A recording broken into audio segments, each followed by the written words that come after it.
Bonjour chers auditeurs, ici Éric Lantier au microphone et bienvenue à ce tour d'horizon du 26 octobre 2018. Aujourd'hui, je vais répondre à la question suivante.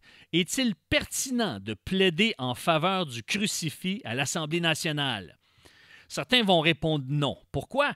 Parce que c'est un symbole archaïque pour eux. D'autres vont dire que c'est attaché ou c'est rattaché à des mauvais souvenirs.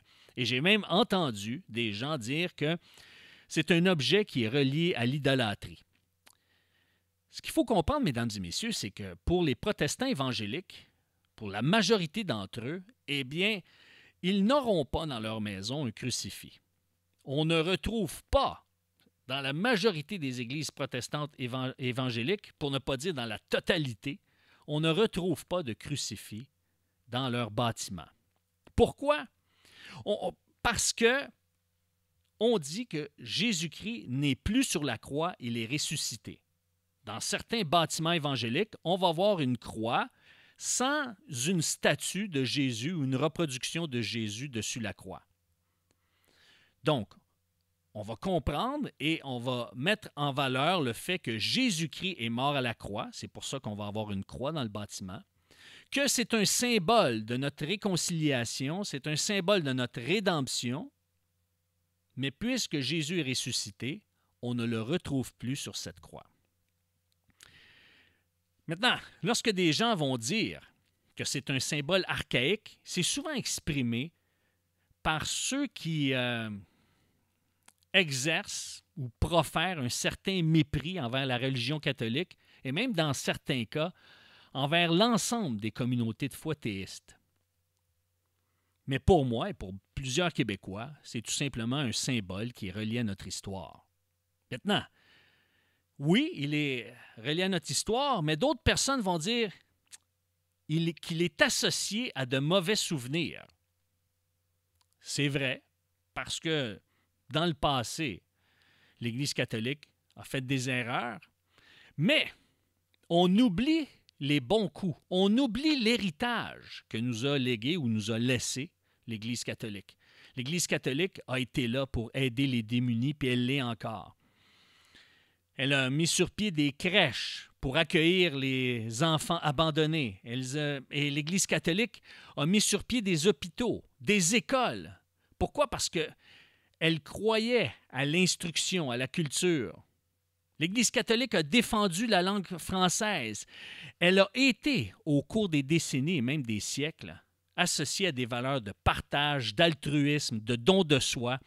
L'Église catholique au Québec a contribué définitivement au bien commun.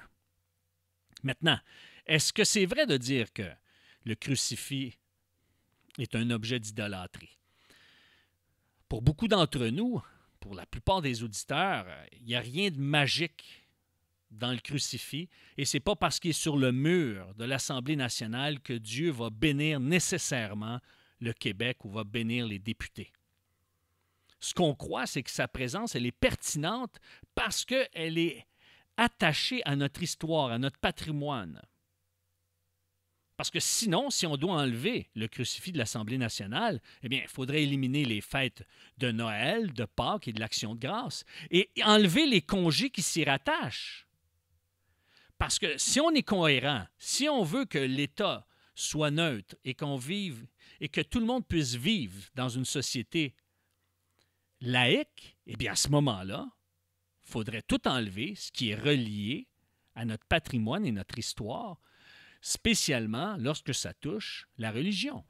Maintenant, le fait que le crucifix est là, ça lance un signal clair aux autres communautés de foi en leur disant oui, on fête Noël, Pâques, l'Action de grâce, on chante des cantiques de Noël dans les écoles, pas dans toutes les écoles, mais dans certaines écoles. On entend des chants, des cantiques de Noël dans des espaces publics, à la radio, mais on ne permettra pas aux autres groupes, aux autres communautés de foi, de revendiquer leur fête et de nationaliser leur fête. Pourquoi? Parce que notre patrimoine est relié à un vécu chrétien.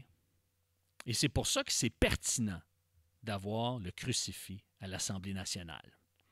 Mais puisque le temps file, mesdames et messieurs, eh bien, je vous invite à m'écrire en terminant à leblogueur@ericlantier.net J'aimerais lire vos commentaires à ce sujet. Et sur ce, je dois terminer en vous disant, passez une bonne fin de semaine. On se revoit vendredi prochain.